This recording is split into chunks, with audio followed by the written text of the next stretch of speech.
Hey, hey, hey. How you doing, guys and girls? It's your boy Cam Legend. And in this video, I will speak about how to think outside the box. Thinking out the box is symbolic for multiple reasons. By thinking out of the box, you can get out of situations which may be causing you to be under pressure. By thinking out the box, you may create an idea that can then be a catalyst for your entrepreneurial journey. By thinking out the box, you may just create the newest form of technology or application. By thinking outside the box, instead of using brute force to get what you want, you could use subtle energy to achieve the same desired result, desired outcome, and so on and so forth. And something I do to really keep on elevating is thinking of new ideas, how to merge all the knowledge I have and bring it into one. So for example, I produce, I make music, I study astrology and teach astrology, I know etymology, history on words, I have knowledge on nutrition, physics, metaphysics, spirituality, productivity. And, I'm not saying this to brag or anything, but people may just claim that I am a jack of all trades, a master of nothing. And that's the nature of realities, Some people may think that's good to have all of these traits, and someone may think, well, you haven't mastered anything. But I can tell you, on this journey of just wanting to learn, I am striving towards mastering all of this. I sound engineer, obviously, that's coincides with my music. And I just keep on elevating, and I just keep on finding this creative force of energy. And the way I could say this has been done is just by being light-hearted and not putting myself in a box. Not putting myself in the box, because the first thing you need to understand is how to think outside the box starts from not putting yourself inside the box. And the reason why people put themselves in the box is for the same reasons I just mentioned.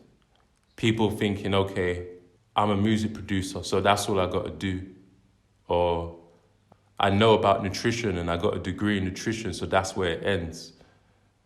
So it's like we have free time, and luckily the nature of my business, I have free time to learn when I'm not doing any of the work that I provide or services I provide. And what I learned from all the things I study and all the stuff I like to do, even the things I do as hobbies, is that they all have a connection. So for example, you have music. Music, you work with frequencies. And I learned this as a producer. From being a producer, I understood frequency. I then became a sound engineer. From that, I started to learn about energy, just in general. And I started to see the parallel connection between metaphysics, our body, nutrition, astrology, the 12 zodiacs, and that's a wheel. Then you bring the words into it, disciple, you see the word disc. So I started to see the connection between everything that I'm doing. And by this point, you can say that I've come out the box. You can see that I'm open-minded.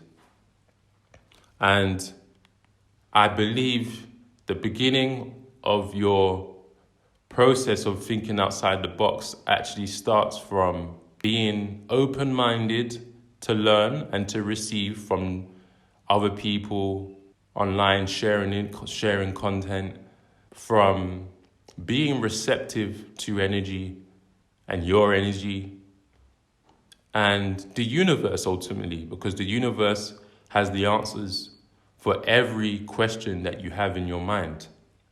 And I'll speak about this book, okay?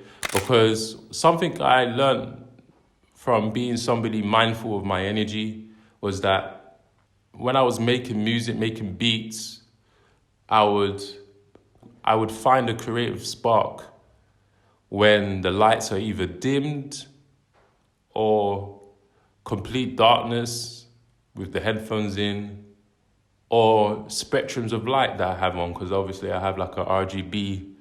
Every producer has like a RGB colored light, and these 7 rays of light all have an energy signature along with virtues and principles.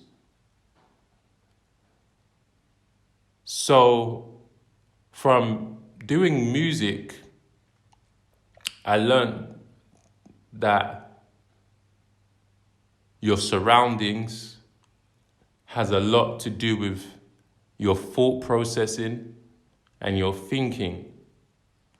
And when I read this book, it's called The Decision Book, there was something that resonated with me highly. And I'll get into this first. It said that, so a doctor, a professor of psychology, ran a study which involved people staying in a darkened room with no auditory stimulation. And they noticed that not only did people's blood pressure go down, mood improved, and they became more creative. When I read this, it was like a light bulb in my head, because this was something that I would do. I'm a night owl, I guess, because I would work at night most of the time. As I make this video, actually, it's 6:24 a.m. and I had a nap. I woke up around 12 a.m. and then I started my day from here. And I just meditated in my room, in my office, and then I started my day. And what I've noticed when you're in a dark room, this ain't for beginners. If you've never been in a dark room, I know some people who are scared of the dark. There's a lot of metaphysical reasons why your creativity goes up in the dark. There's an auspicious nature to the nighttime also. And you don't have to do this at night. You can do this during the day. Just go into a boxed room and just darken the room.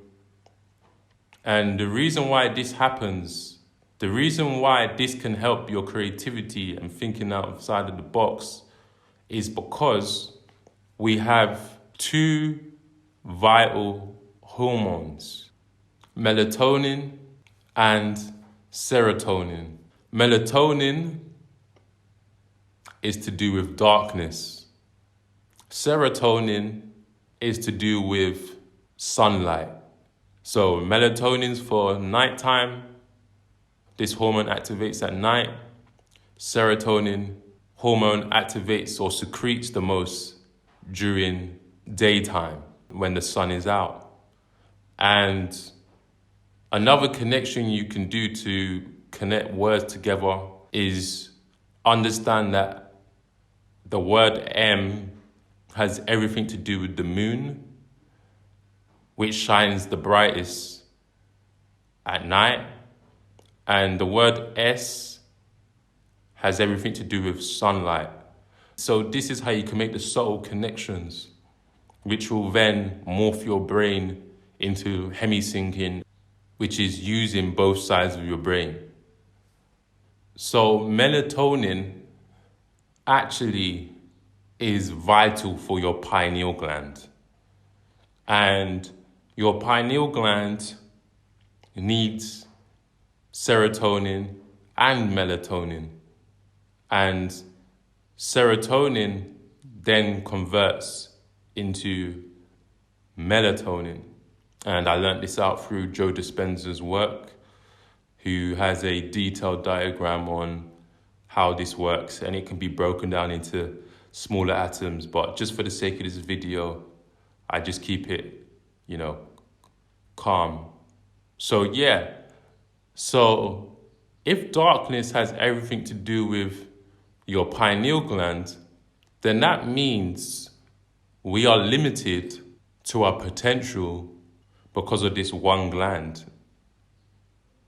And we know this to be true because the root chakra has everything to do with survival mode. Work, which is keep you in the box. What is a box? A box is a cube. And this cube will continually rotate and contain energy. You make a box when you want to contain energy. For example, you put a fish in a tank, and that fish will continually float around in that box. That's its reality. But if you put that fish in an ocean, it now has infinite possibilities to float around and see different things. You feel me? So this is how we can look at this situation. So our chakras has everything to do with our thought processing, our creativity, and our judgment to think outside the box. And above the root chakra, you have the sacral chakra, and the color orange is symbolic for creativity.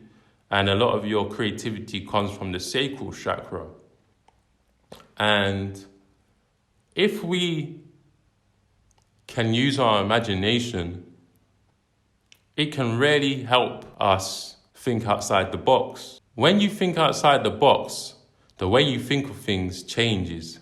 So, for example, I don't like having problems, but this is life. We always have problems that do arise. And this can just be, real life problems, not even, anything business related or anything, but we all come across problems. This is just the reality of things.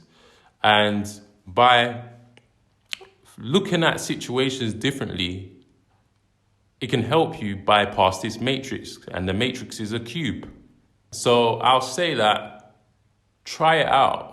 Try go in a dark room and see what effects you get from it. You could also put on some meditation music if you don't want to do it with no silence. When it comes to meditation, you always do receive thoughts, but if you get into the trance mode, you'll see that you can just be so deep in it that even if you are receiving thoughts, you're not thinking of it. And to be aware of this is to be aware of yourself, because you have to understand that your thoughts are not even yours. So you just observe the thoughts. But if you get in that trance mode, which can be done through breathing, you will just zone out. And then as you zone out, you start to get true transmissions of intuition. And sometimes it's crazy because I like to meditate and not have a pen or pencil near me, pen, pad or pencil near me. But sometimes I'll be thinking of the most craziest and creative ideas. And it's amazing because sometimes I'll be looking for an answer in my business and it'll come through in a dream. And your dreams are connected to your pineal gland. Or sometimes it'll be coming through like an intuition flash. And I'm just like, wow, that's the solution. And this is what you'll call higher transmissions from God or extraterrestrials, or just a higher source of energy from the Akashic records. And by removing noise, by removing seeing anything visually, you now attract. And we know this to be true because black absorbs all spectrums of light. This light now turns into heat. And your chakras are based on colors. And the first chakra, the root chakra, is red. And this is symbolic for heat. And it is heat. It's a generator because your stomach is always hot. And one thing I do when I shower, I usually shower, have a cold shower. To attune myself to the cold shower, obviously I live in Thailand, so it's so hot here anyway. If you live in Europe, I understand, but here, yeah, I can do it. So what I do is when I shower, the first thing I do is I hose the water on my stomach. This then calms down my temperature.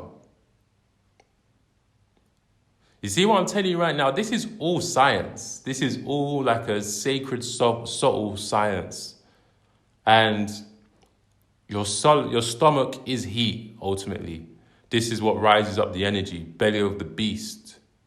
This is what it's speaking about in the Bible. So this rising of energy in a dark room, this then opens a portal of intuition, creative thinking, foresight, imagination, and unlocking true potential. So I say give it a try if you've never done it before. I would say to anyone who's never meditated before, try meditating before you do something like this and get aware of yourself and get aware of subtle energy, because you do have to be attuned with yourself to even do stuff like this, I think, anyway. So, yeah, this is the science to it. And furthermore, they speak about dark matter, which is another, scientific phenomena. They say that dark matter is neutrons. So we know protons, electrons, neutrons, this makes up an atom, right? And the protons and electrons are negative energy and positive energy. Neutrons is predominantly a neutral energy. It's more on the negative side, but it's neutral, hence the word neutron. So if you're in a dark room and you are receiving intuition and thoughts, with this logic, you can say that these thoughts are coming from a neutral place of harmony. Okay? So I really want to get into this thinking outside the box thing because there's many aspects that could be touched. So I've only spoke about a small segment of this book called The Decision Book. And this example is more practical. So it says to connect 9 points with a maximum of 4 lines, they've shown a picture of the lines going outside the box. And it's kind of showing you like how left-sided your brain is. Because if you read that rationally and literally, you would never think that you should go outside the box because you're thinking, wait, how do I do it? How do I do it? How do I do it when it's not possible? But your logical mind will have you in a circuit of loops because I feel like the logical mind has a lot to do with the ego. And the left side of the brain always wants to be right, and it always wants to be proved by logic. But when you use the right side of your brain, it defies quote unquote logic, but it makes sense. And what I do with the examples I show on my IG stories, I'm always breaking down words into syllables. I show you how riddled the words are, and then I associate a picture with it, because symbols can speak 1,000 words. And if you're able to decode that symbol and connect it with a word or a syllable, you will then see, wow, this is like a magic code. Okay? So, yeah, I think doing things at night, if you're somebody who always works during the day, switch up the program. Do things at night. If you're working a 9 to 5, maybe just try it once or twice and see what happens. If not, you have the weekend to, try it out. Some of my best works is at night. And researchers have claimed that you're more likely to be more creative if you work at night. Researchers have claimed that they've noticed a spike in creativity amongst people who work at night, and they are more likely to come up with outside-the-box solutions. Researchers also said, you're more likely to be relaxed. This is true. I feel like at night, there's less chaotic energy, not in the ethos, but metaphysically by humans. So there's more energy to be received to you. And this is why they say 3 a.m. to 4 a.m. is an auspicious time. Also, this is the time where they say, demons come out, or ghosts and stuff like this, because this is a time where the Van Allen belt is more open, like a gateway. And owls are symbolic for having wisdom, and they live at night and are nocturnal. So, every animal has a spiritual nature to it, which is based on fact. So yeah, the proof is in the pudding. So yeah, this is just another suggestion. Maybe try working at night and see how you feel. Switch it up. When you switch things up, you're coming out your comfort zone. So one thing is for certain, if I don't wake up around 4, then it's because I've carried on the day or took a nap. I always will be up around these times, depending what I've done in the day. Obviously, as an entrepreneur, as somebody who works for themselves, you go to sleep whenever, to be honest, especially with the consultations. So I do ground. And when you ground outside, your body will be in tune with the circadian rhythm also.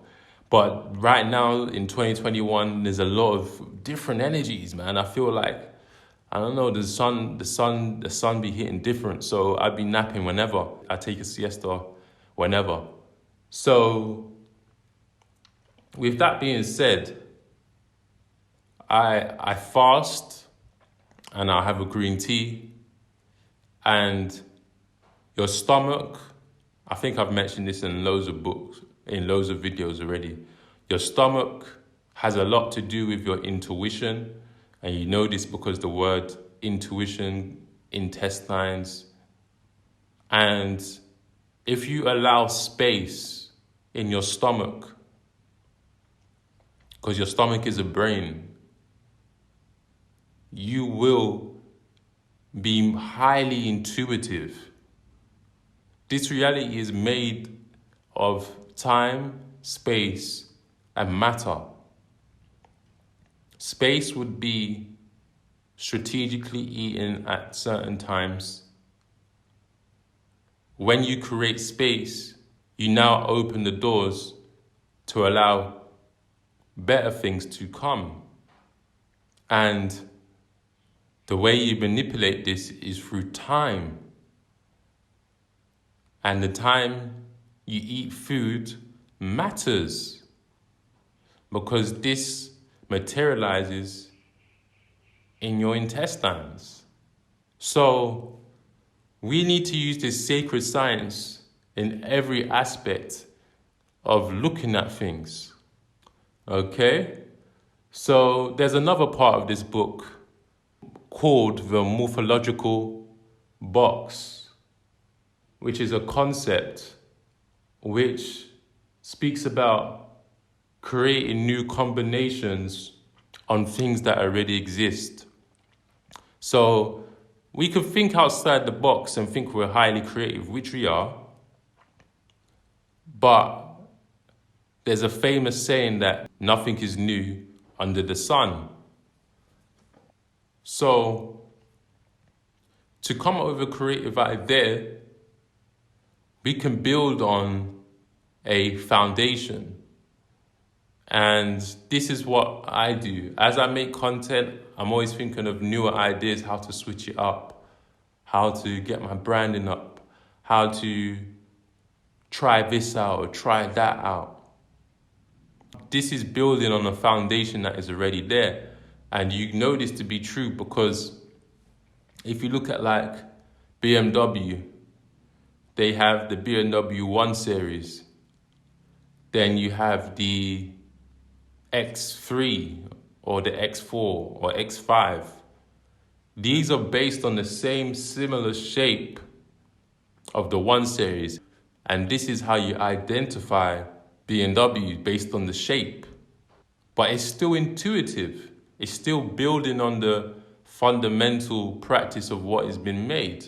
So this is how you can develop new ideas. I think like the Apple AirPods, for example, there is 1,000,001 headphones, earphones out there. But why are the AirPods so successful other than the fact that it's made from Apple? It comes with a charge. It's a sleek design, but it comes with a charge. And for someone, I'm a producer, like I said, an engineer. I have a lot of headphones. It's annoying when your Bluetooth headphones die and you can't charge it because you're out at a certain place or you don't have a power bank. Now, with that AirPod case, it solves a problem. So by writing out things and brainstorming things, you could say, okay, this product is good, but there's still some flaws. And one would say, what's the most annoying thing about having a Bluetooth headphone? And you'll say, okay, sometimes when the battery goes. So then, all it takes is one person at Apple to say, okay, cool, let's make a case for it. And this is how you become creative, is by actually giving constructive criticism to an existing product or an existing idea. And this can be even a pet peeve of your own. And so, this is how people create new things, is by looking at problems. So this morphological box has a system. The first bullet point is substitute. What can you take out from a product, for example? What can you take away from a product? So, for example, Apple removed the audio jack. I don't know how to feel about that. But you get used to it, you get used to it. It makes it more sleek, apparently, So, you're creating something new because at the end of the day, you want to move with the times and, not everything has to be there forever. And We've seen with phones, they've become more sleek over time. They've become more agile. They used to call the Nokia a brick, So this is it. Combining, so that's morphing. When we talk about morphing, I think of Morpheus from the Matrix.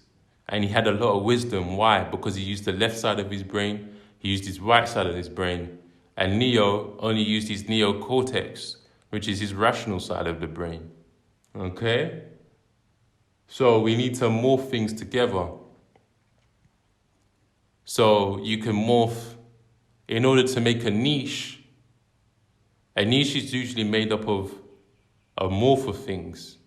A very particular niche is pinpointed to a T. A combination could be a collaboration. We see a lot of fashion designers combining, and we see a lot of fashion designers combining their brand to another brand and merging a hybrid. I'm sure this is good for business because one brand will have their followers and another brand will have their followers. So it'll be more profitable, I'm assuming, and things of this nature. Combining can also be taking an ancient philosophy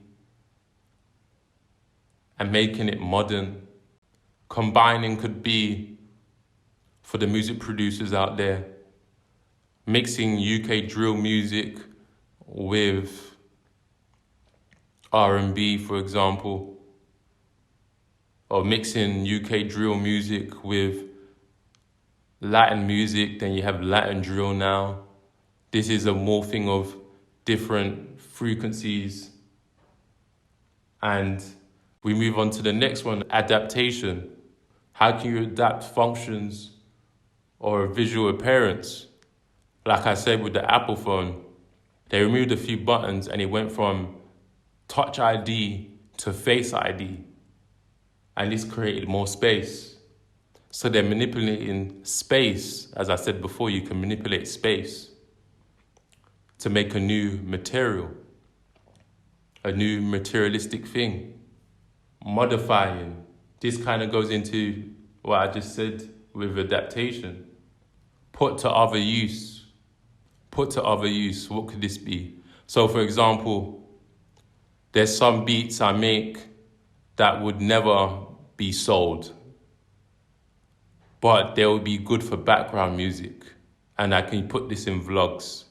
Why couldn't it not be sold? Maybe because I have a lot of vocals on it and it's almost like a remix, maybe because I put too many elements in it, or that it sounds more chilled. So put to other use. So I make a lot of beats and I know what's in the current market and what isn't. So sometimes I'll make a beat for the purpose of it just to be background music. So for example, this is putting things to other use. Not everything has to be monetized. Some things can be used for the process of other things. So a 10-second beat loop, like I might make a beat and it's just looped for 3 minutes straight, very repetitive. But this can be very good for a background music. Repetitive music is good for background music. So this is how you squeeze all your resources.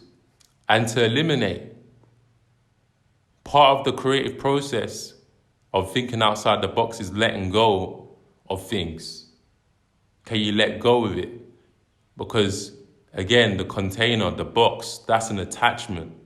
To think outside the box, to get outside the box, you have to let go. And the last one is reverse. Can you take a back step in order to make 2, 3 forward steps?